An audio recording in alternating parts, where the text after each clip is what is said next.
Hey, morning everyone. That's what we have today. Big black oak that's completely dead.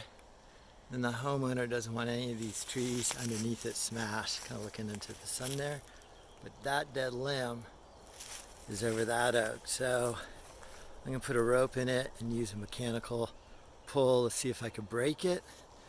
And the problem with dead oak is there's no hinge wood at all. It'll just crack and break. So that's what we got going today. I'll set up the camera and maybe do a time lapse and you'd see how it goes. All right, let's get started.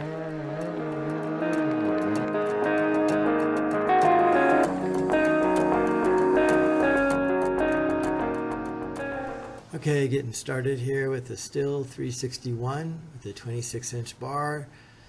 Safety has to come first. Don't do any of this unless you've been trained with both a chainsaw and tree felling.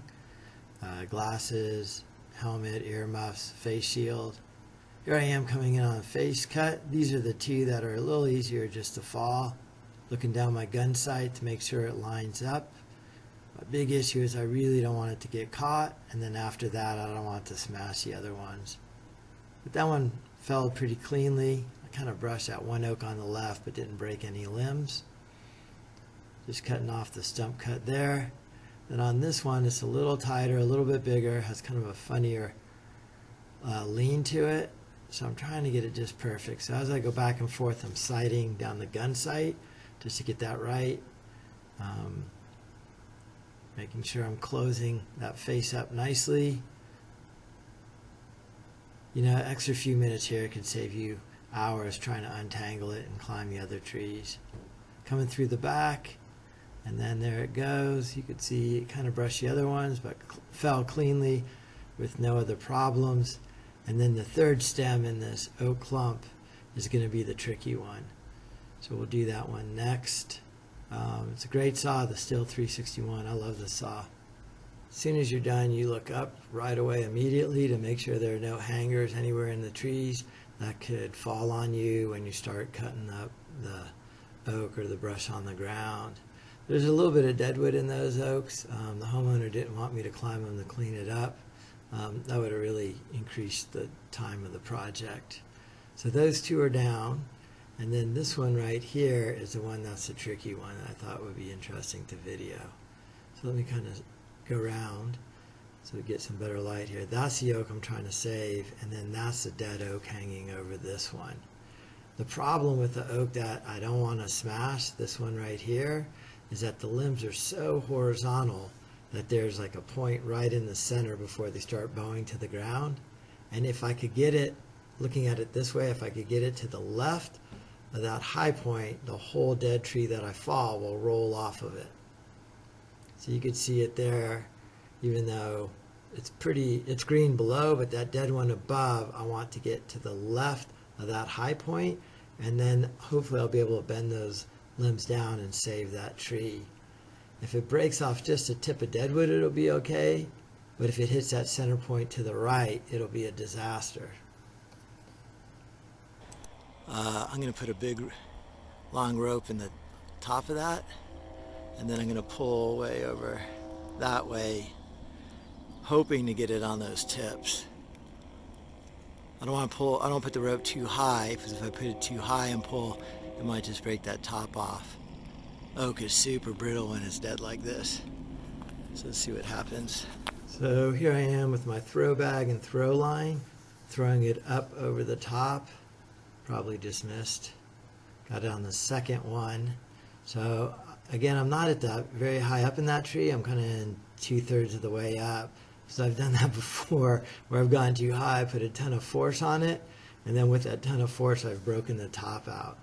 So there's my rope getting pulled up over the tree 2/3 of the way up. Even though you can't see me there, I'm tying a running bowline in that blue rope and then snugging it up there.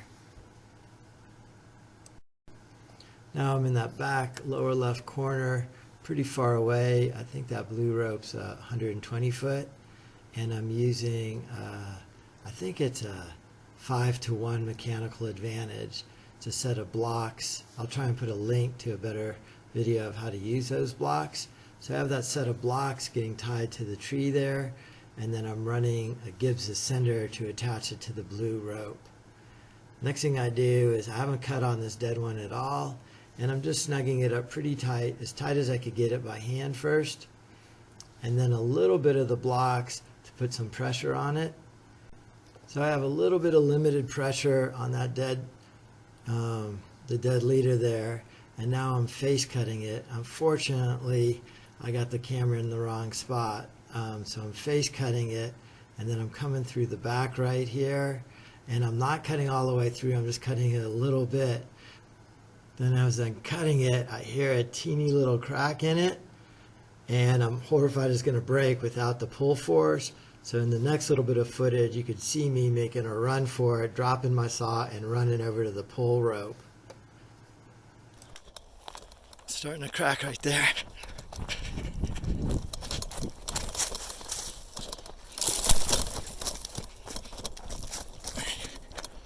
Here's my pull.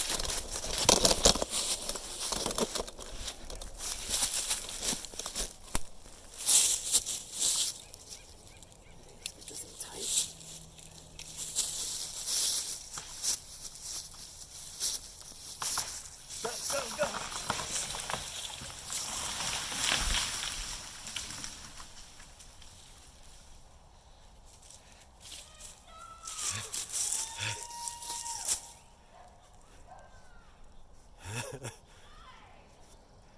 That was close.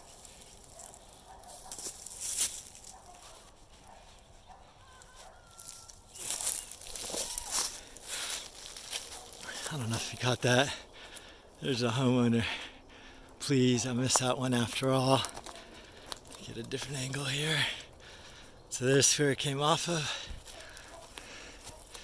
Able to get it to land there. I kind of missed that. Did break that lower one. But I'll be able to pull saw that off right there.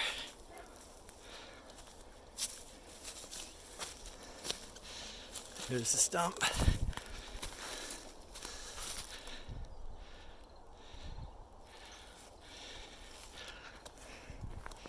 So you can see there it landed, and that's what it was trying to go this way.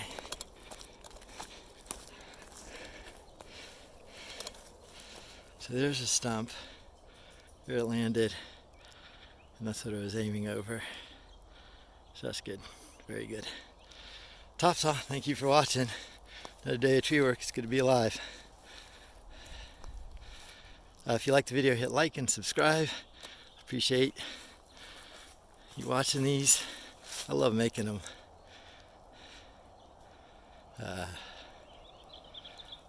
Yeah, and I'd really like to hear your comments below as well.